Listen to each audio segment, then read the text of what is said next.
Hello friends, मैं Anjali jute for life से। और आज अपनी जिस साथी की कहानी लेकर आई हूँ उनका नाम है सीमा।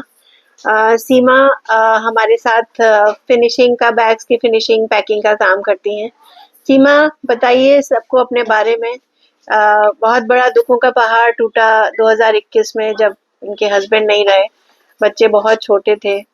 तो सीमा, कैसा रहा सफ़र उसके बाद से? क्या-क्या तकलीफ़ें आपने झेली और कैसे उनका सामना करके आप आगे बढ़े हो? बताइए उसके बारे में। जी, जी, नमस्ते। और जो हमारे हस्बैंड 2021 में खत्म हुए थे, उसके बाद मुझे समझ में ही नहीं आ रहा था कि मैं क्या करूं, कहाँ जाऊं, क्या काम मेरे लायक है, मतलब कुछ समझ में ही नहीं आ रहा। उससे पहले का जीवन कैसा था सीमा? उसके पहले का जीवन तो बहुत अच्छा था दीदी, हम सोच भी नहीं सकते, ना बता भी सकते, इतना अच्छा था।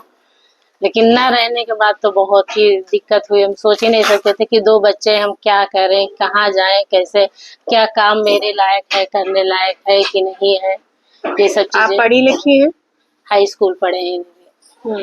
उसके बाद जो हम ऐसे था, फिर हम जा रहे थे एक दिन मम्मी के साथ। यहाँ एक भाभी ने बताया कि यहाँ काम होता है, बच्चे छोटे छोटे हैं, कुछ करोगी घर में बैठ के, क्या करोगी, कैसे, क्या है, बच्चों का पढ़ने वाले हैं, कैसे खर्चा चलेगा, घर का हस्बैंड भी नहीं है तो कैसे क्या होगा, यही सब बोली। फिर हम यहाँ एक बगल में भाभी, उनके सारे यहाँ आए, बात किए आपसे, बात हुआ, यहाँ हम नौकरी करने लगे। तो कैसा लगता है नौकरी करके और क्या फ़ायदा हुआ? दीदी बहुत फायदा हुआ और बहुत अच्छा लगता है यहाँ करके। हमको पता भी नहीं लगता है कि मतलब ये एकदम घर ही जैसा है, बहुत अच्छा लगता है। और यहाँ ने दीदी ने जो है मेरे बच्चों का बाल विकास योजना से वो करा दिया था, जो रजिस्ट्रेशन? रजिस्ट्रेशन करा दिया था। दो दो बच्चे हैं तो 2,500 रुपया दोनों बच्चों का पिता के ना मिलता है। रहने पे उन्हें ढाई-ढाई हज़ार जी, रुपए? 2,500 तो रुपया समय मिलता से है। पैसा आ जाता है? जी, आ जाता है, 3 महीने पे आता है, जो तो समय से आ उससे तो जाता बहुत है। अच्छी सुविधा हो जाती जी, होगी। बहुत अच्छी सुविधा हो जाती है, उससे हो जाती है, हमारी सैलरी भी मिलती है उससे। तो चल बच्चे जाता इंग्लिश मीडियम में पढ़ रहे हैं या हिंदी मीडियम में? है। नहीं, इंग्लिश मीडियम में पढ़ रहे हैं दीदी। तो ये आपने बहुत अच्छा काम किया। जी दीदी, तो इंग्लिश इसके मीडियम में पीछे कोई सोच है कि बच्चों को अच्छे से अच्छी शिक्षा देनी है? जी दी, बहुत अच्छा सोच है कि मतलब हम नहीं पढ़ पाए तो बच्चे हमारे पढ़ के मतलब कुछ आगे करे, निकले। और अगर तो आप बहुत आज अच्छे काम से, नहीं कर रही होती तो क्या जीवन होता? तब तो बहुत ही बेकार होता, सोच भी नहीं सकते थे कि कहाँ जाएँगे, क्या करेंगे, कुछ नहीं। यहाँ आए, काम किए तो बहुत अच्छा लगा और दीदी की मदद से भी इतना आगे बढ़े, कभी सोचे ही नहीं थे, ना हमको पता था इस योजना के बारे में कि बाल विकास योजना कहाँ है, क्या है, कैसे है।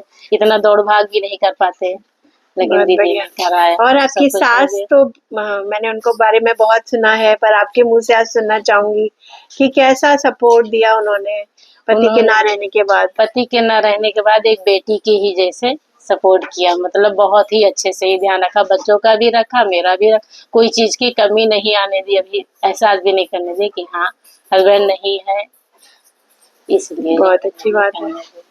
तो सीमा, पूरे दिन आप कैसे गुज़रता है पूरा दिन आपका?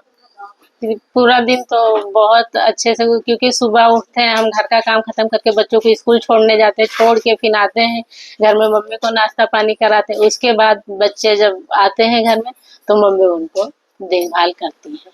ठीक है। और छोटा, काम करते वक़्त दोपहर में फिर नींद नहीं आती? नहीं, पैर में नींद नहीं आती है, अब आदत पड़ गई है, नहीं आती है। और क्या बनाना चाहती हो बच्चों को? बच्चों को तो हमारी सोच बहुत अच्छी थी कि मतलब कुछ बन के ही दिखाएं, क्योंकि क्या डॉक्टर, इंजीनियर या कुछ भी जो वो चाहें? बिटिया तो हमारी कहती है आईएएस ऑफिसर बनेंगे दीदी, अरे वाह! और और लड़का आप तो, पढ़ाती भी हैं बच्चों को?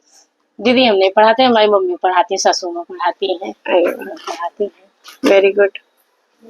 तो सीमा जी, क्या मैसेज देना चाहोगे और क्या संदेश देना चाहोगी? आपके जैसी कितनी सारी महिलाएं हैं इस देश में, समाज में, जो कि बहुत तरीके के दुखों से पीड़ित हैं। क्या कहना चाहोगी अपनी बहनों से? हमारे जैसे महिलाएं तो दीदी बहुत से ही लोग होंगी, लेकिन अपने से ऊपर को नहीं देखना चाहिए, अपने से नीचों को ही हमेशा देखना चाहिए, तभी इंसान आगे बढ़ सकता है। अगर अपने से ऊपर देखेंगे, कुछ कहेंगे तो नहीं बढ़ सकते हैं। मेरा कहना तो यही है कि नीचे ही हमेशा देखना चाहिए। आ जाए तो फिर उसका डट के सामना करना चाहिए, उससे परेशान होके मतलब वो नहीं करना चाहिए, बहुत बढ़िया परेशान सीमा हो। जी। और कुछ कहना चाहेंगी? तो बहुत अच्छा लगा सीमा जी आपसे बात करके। तो दोस्तों, अगर आपको ये वीडियो पसंद आया हो तो प्लीज सीमा जी बताइए क्या करना है। लाइक करें, सब्सक्राइब करें और शेयर करें, ज्यादा से ज्यादा लोगों को शेयर करें। नाम भी बता दीजिए चैनल मेरा का। नाम झूठ फॉर लाइफ। Thank you. नमस्ते।